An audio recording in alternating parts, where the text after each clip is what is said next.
All right, there we go.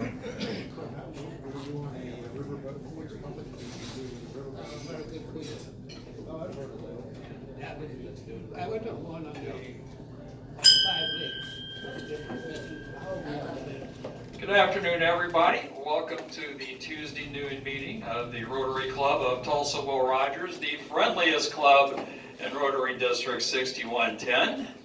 Will all please rise as you're able for the pledge.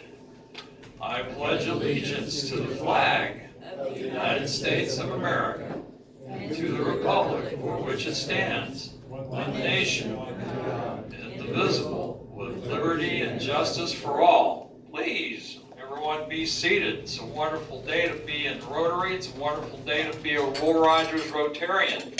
So glad to see everybody here. We have a few guests I'd like to recognize. Harlan Pinkerton from the Rotary Club of Sand Springs has graced us with his presence. Let's see, of course, our Assistant District Governor, Laura Garrett, who we're hoping to have her cross deck to our club in the not terribly distant future.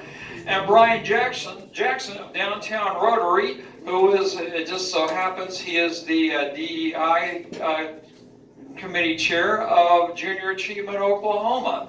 Would you like to come up and give us a quick blurb on BizTown? This is about a minute and a half blurb, or however long you need. Appreciate it. Fellow Rotarians, Stan, and fellow Rotarians, the Will Rogers, it's good to be back.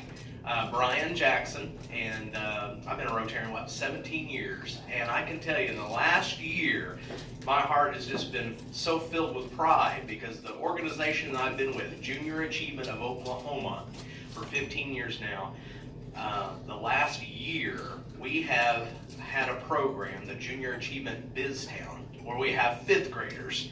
Many of you have come out to see it. Raise your hands if you would. You've seen it. Where these 11, 12-year-olds, they are running their community for a day. They are receiving 2 paychecks, once in the morning, once in the afternoon. Wouldn't that be nice over a period of 4 hours? Now, we have incorporated the Rotary Club of J.A. BizTown. And so just a very honorary program to really plant those seeds. Just yesterday I witnessed it, where the mayor from one of the schools at Jinx East, she led the proclamation end of the day. She's like the honorary president of the club. And she went over the 4-way test. And I was just, as a Rotarian, to have that happen. So just in over a year now, my daughter was the first to go through it. And as a fellow dad, I love that. But 14,000 area 5th graders have gone through that program. They have all become honorary Rotarians, and in part because of the support of Will Rogers Rotary and area Rotary clubs around the community. And so I just want to say 2 important words. Thank you on behalf of Junior Achievement Oklahoma, the students. Thank you for your support. You can always count on a Rotarian. And I want to say thank you to your president, and please consider your continued support for that program, and we'd be honored to have you. Thank you. Thank you very much. Thanks, Bryan. Appreciate you being here today. Honored. Let's see. No birthdays in May that I'm aware of. Anybody know of anybody with a birthday in May? I was unaware of any. Anyway, we have a very important vote to get to. Everybody received the email from Susie the other day, correct? Did everybody take time to read over that and look at the little addendum I sent to yesterday's email that had the letter attached to it, proposal? I'd like to go ahead and have Jenny come up and just give a quick blurb about this, and then we need to vote on this as a club. I'll turn this over to Jenny here for just a couple, however long it takes. There we go. Okay, this goes back to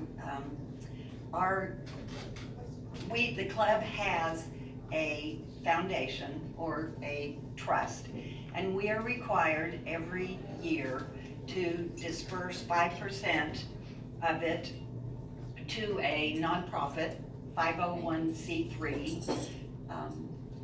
And in the past, we have divided it up into smaller donations to about maybe 7, 8, 10 nonprofits where they have applied for the scholarship money, I mean not scholarship, foundation money. The grant committee gathered first, and then with the officers, the current officers of the club, and decided this year that we would go ahead and do one larger grant and see if we couldn't come up with a partnership with a nonprofit that would increase the visibility of our club, kind of give us a direction, and help us get new members. So we interviewed 2 or 3, talked to some different nonprofits. Some, the amount of money that we had wasn't something that they could use. They needed a larger amount for some of their sponsorships or partnerships. So we narrowed it down and ended up getting proposals.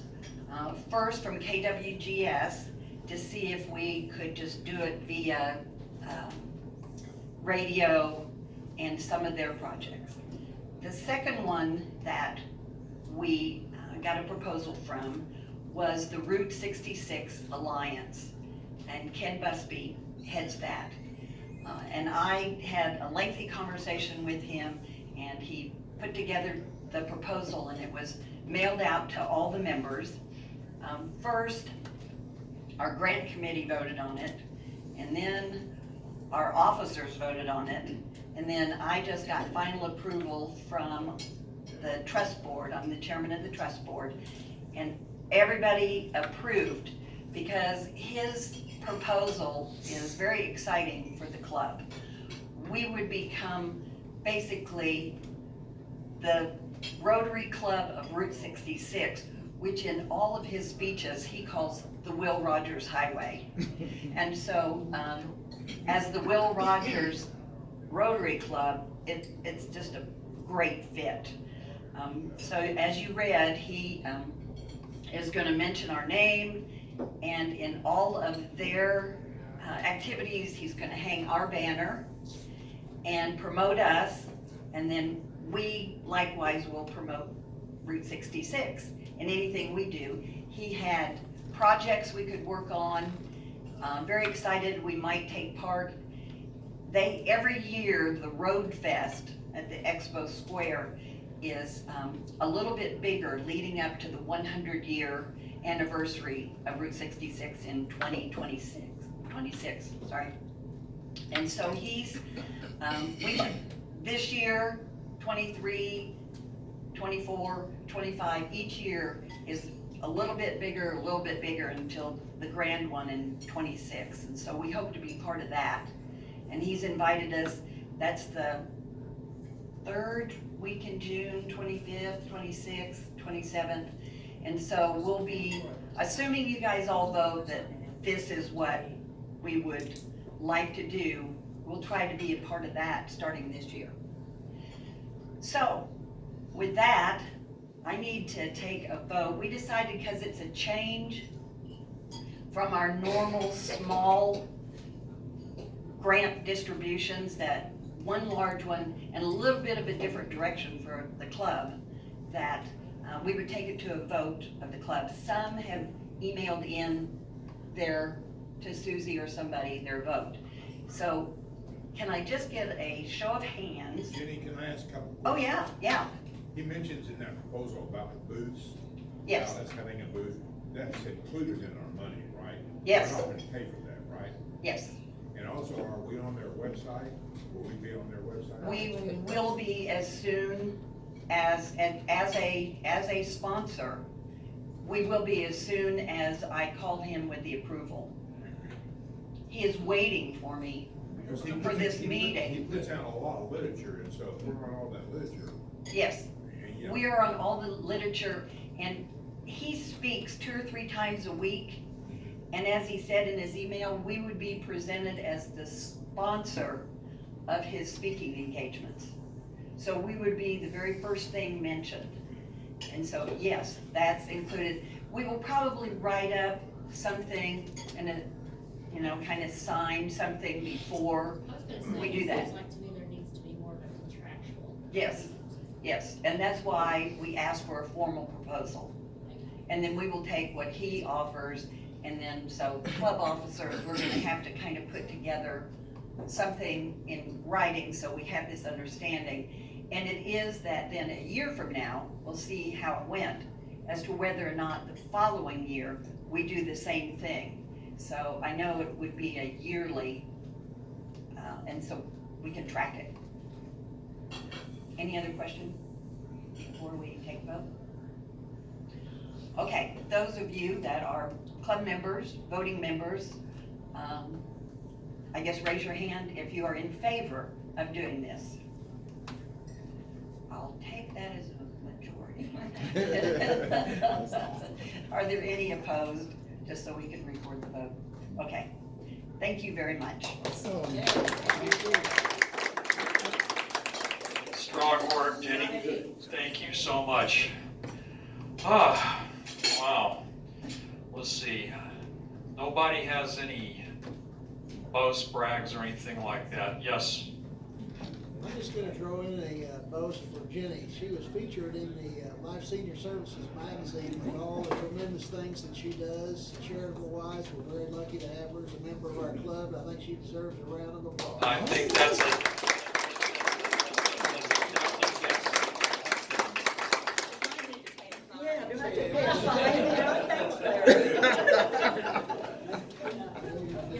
Wow. That's awesome. You know, Don't have enough money to pay attention. that kind of segues into our introduction of our guest speaker today. You know, about the time I enlisted in the Navy, there was a big push to loosen certain attitudes up about women in service, and definitely about race. And this was in the late 1970s. And it got, very, very heavy duty to the point the Navy dedicated a whole command to it, human resource management to it. And,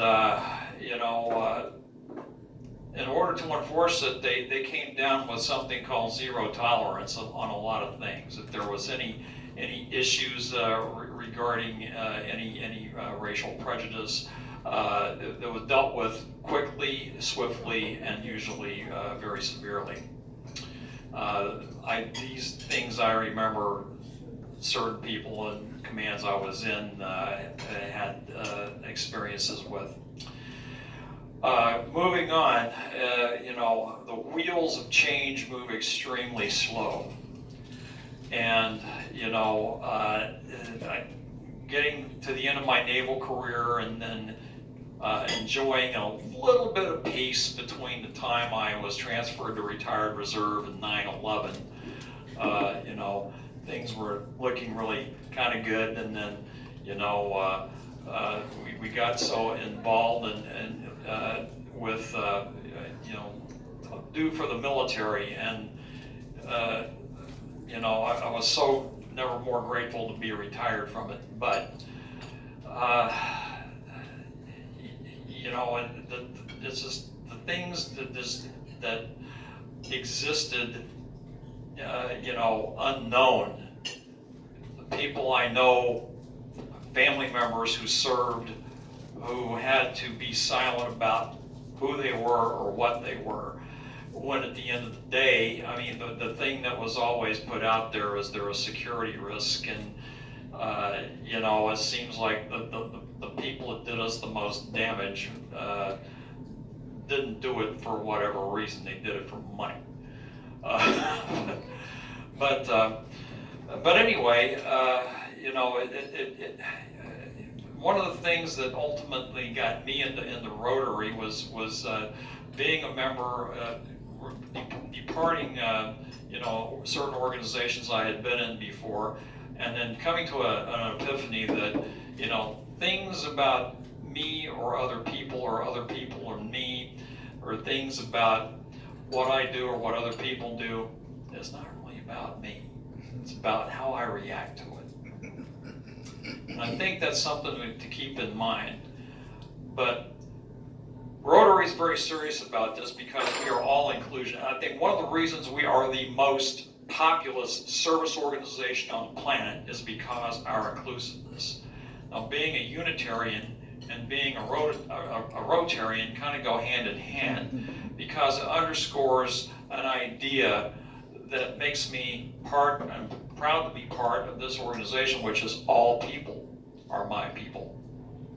And with that, I would like to introduce our guest speaker today, a Rotarian, fellow Rotarian, president of North Tulsa Rotary. He's a 1982 graduate of Tulsa McLean High School, and he's a 10-year Army veteran.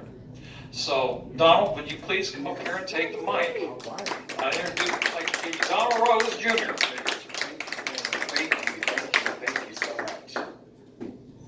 You said a lot there, Stan, and I can echo and say that that is one of the highlights of my military experience as well. And I served 10 years active Army and traveled places that I probably wouldn't have ever traveled to otherwise. So I thank the military for that opportunity. And I thank you guys for the opportunity to stand here before you. And like I told some of the other clubs when I visited with them, I'm not here to teach anyone anything as far as diversity, equity, and inclusion. I'm only here to facilitate a conversation that we're going to have, and it's just going to be a discussion. And if you have some paper and pen, that'll be useful. You can always give me your suggestions and ideals, and I can share those with other clubs later on, but that's only if you choose to do so. But what I'm going to start with is, Stan, if you'll help me, I'm going to go ahead and just read the definitions as they are in Webster's dictionary on diversity, equity, and inclusion. Are they? Yes. Oh, we got it.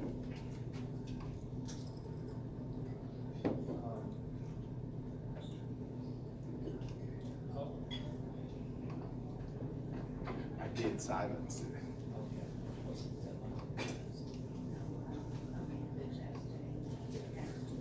All right.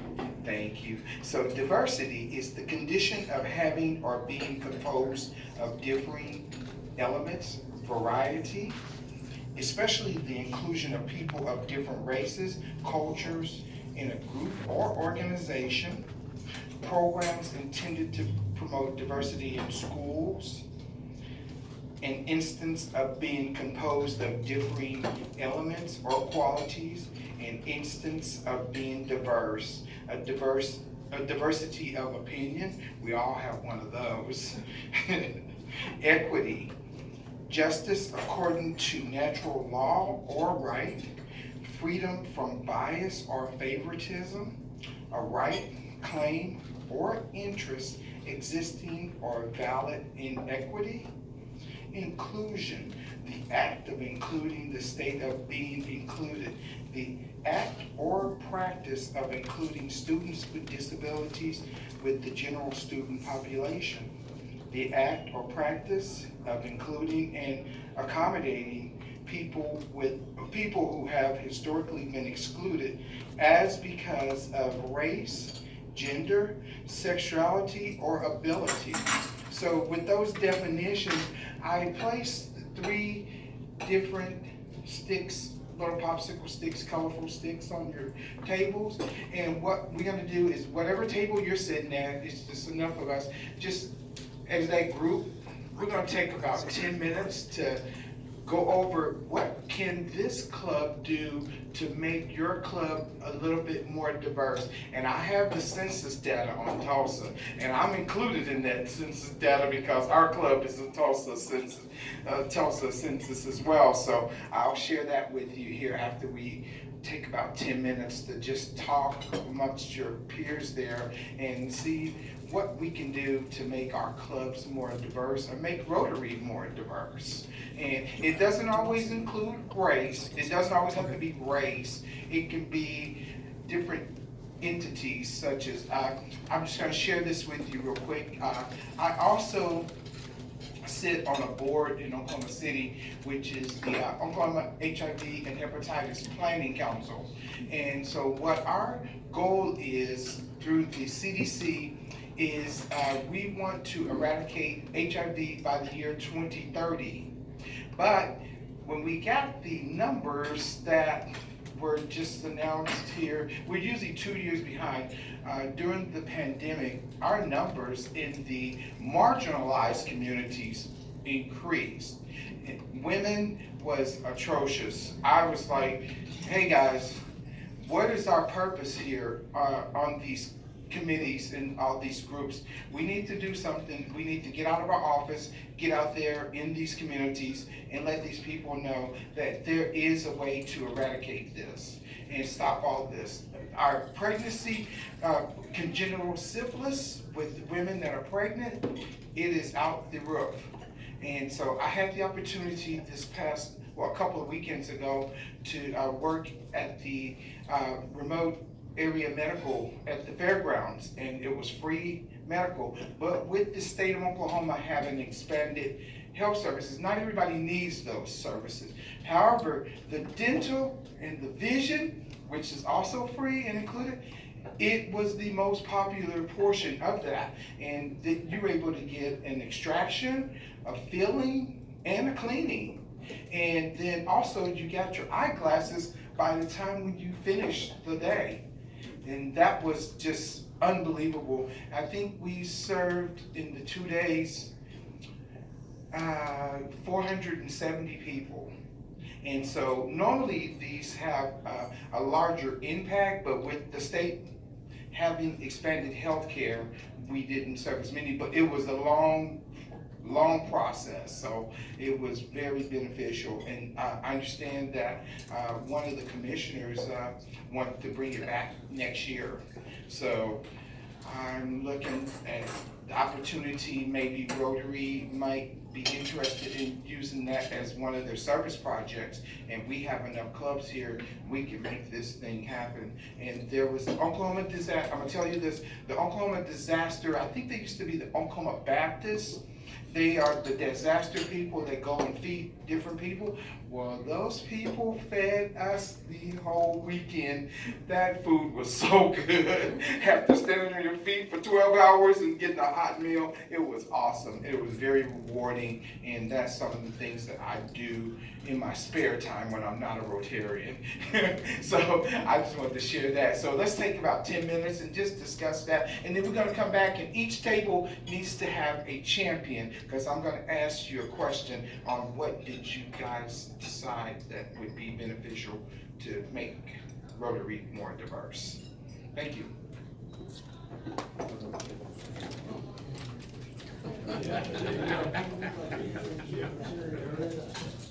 We've got a heavy discussion here.